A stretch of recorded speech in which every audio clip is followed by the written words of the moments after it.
I was actually going through my albums today because I'm looking at taking them out of these binders and then putting them into matching binders. But what I thought was so funny, and I thought I should totally record this for y'all, is to see how fat some of these binders are. And I'm going to be thinking about, should I leave them this fat, or is this an opportunity to make things a little more streamlined? Let me show you what I'm talking about. Okay. For the year 2010, for whatever reason, I have two albums. Look how fat this is. Look how fat. Look how much dimension is happening there. Clearly, we'd gotten real excited about dimension that year. The problem is, though, is your book goes like this. It's really hard to sit it on a shelf, and it pretty quickly looks a little whoppy jawed. So I'm going to go here and flip through these pages and then see, okay, what might be a good candidate for skinning things down? Okay, so for the first thing I see when I flip this open is I don't have a title page for 2010. So let me show you what I'm doing. I'm jotting down on my fancy Levenger notepad. I'm jotting down the things that are missing. So I'm just going to put a 2010 title page.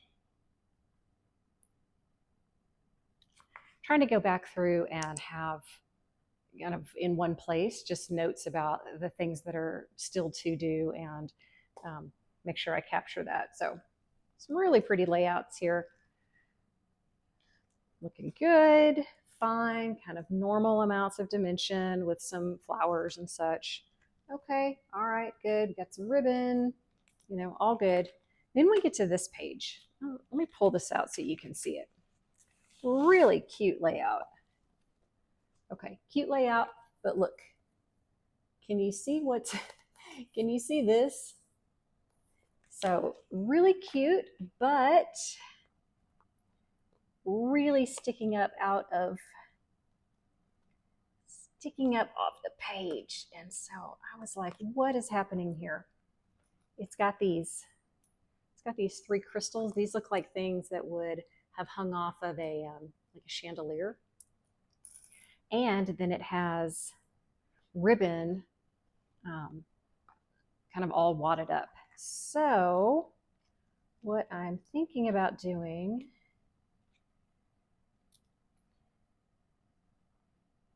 is just keeping some of this ribbon, but cutting off some of the extra.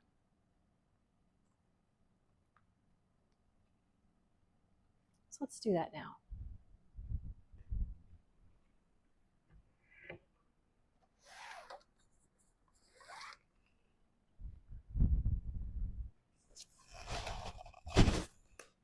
You want to see something cute? Can you see the kitty cat back there? Yeah, I'd made him a little pad under the window, and he decided he would lay right next to the blanket. Too cute. Okay, let's look at this. Again, no one's saying this wasn't cute because it was really pretty. This ribbon, really nice. But it's a lot, y'all. It's a lot. So I just kind of eyeballing this. I'm going to do two things now. One of my best and most used tools is just Scotch tape, because I can take the edge of this ribbon and just fold it over and tape it down. There we go. Easy peasy. And then over here, I think I'm just going to slightly lift up this photo mat and see if I can tuck the ribbon underneath that. And then it's fine even if I have to put a little bit more adhesive on there. Again, this thing was made in 2010, give or take. So sometimes adhesives need a little bit of a rejigger anyway. Okay, so I took off the crystals and just went to the ribbon, and then this is squashy, so it'll squash down flat when I put it back in the page protector. So let's do that.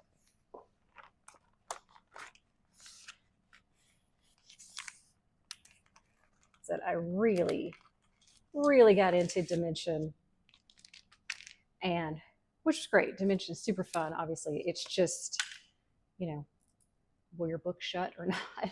And those crystals, I think we can agree. Let's pass on those. Okay, great. So now this is gonna lie a little flatter. Great. Okay, fine. Great, great. All looking good. This is fine. Hey, cupcake. Who doesn't like cupcakes? Okay, family, that's all looking good. A lot of stuff here, even with the little buttons, still fine. Las Vegas, fine. House, good. You know, these are a little bit dimensional, but it's 3 pieces of torn paper and then a button on top, but it's okay. I probably wouldn't get any for more than that, but look at this.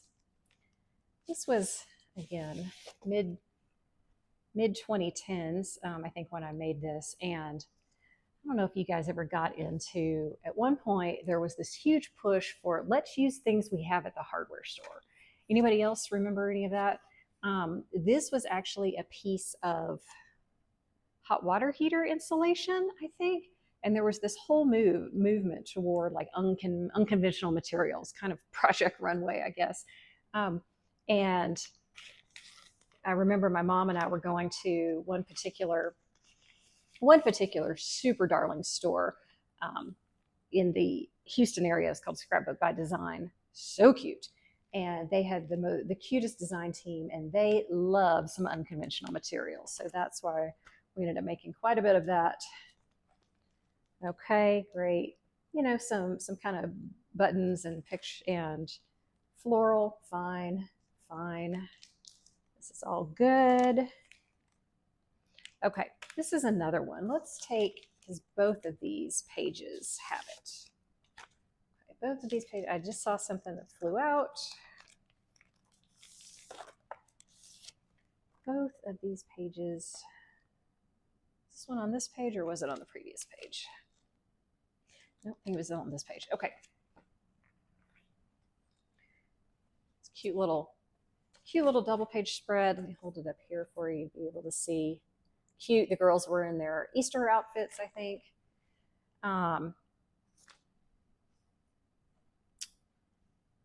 The thing that we were working on with this technique was this. You took a sheet of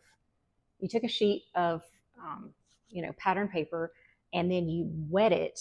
And when you wet it, you can manipulate paper. And so you like wet it and spiraled it up like a snail, and then kind of clamp it, and it would dry, and then it would dry as like a rosette kind of thing. But the problem is, I mean, again, look, they probably don't look that big on paper. I'd say they're sticking out over a ½ inch, probably 3/4 of an inch up off the page. So I'm going to see what I can rejigger I like that word a lot, right? I'm going to see what I can do, because it's too much. It's too much. Okay, let's see how hard it would be just to rip it off. That's always thing one. Can you see how large that is? And it is rock hard when you crumble them up. You wet them and you crumble them up. I mean, that's a great technique. It is rock hard. Okay, this flew off the page when I took it out. So I am just going to use that. All right, these are just regular old glue dots. They're not pop dots, they're very thin. This already has a piece of pop foam on it, so I don't need it to get any larger than that. Let me get a second one on here just for grins. Okay, there we go. And then I'm just gonna pop that pretty floral right on top of the foam that was already there. Okay, perfect. See what I did? Really took out some unneeded height in there. Same thing, this one I think is actually even larger, if that's possible. Let's see if I can take this off.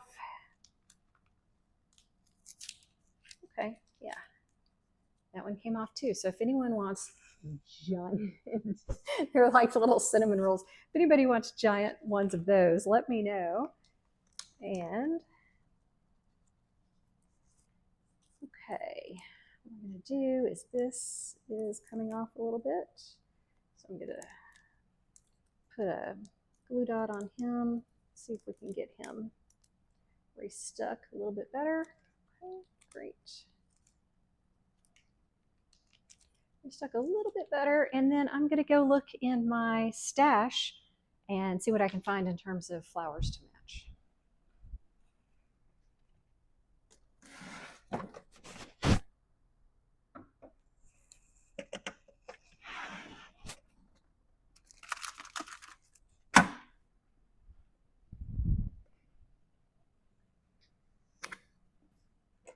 This is my scrapbook toolbox.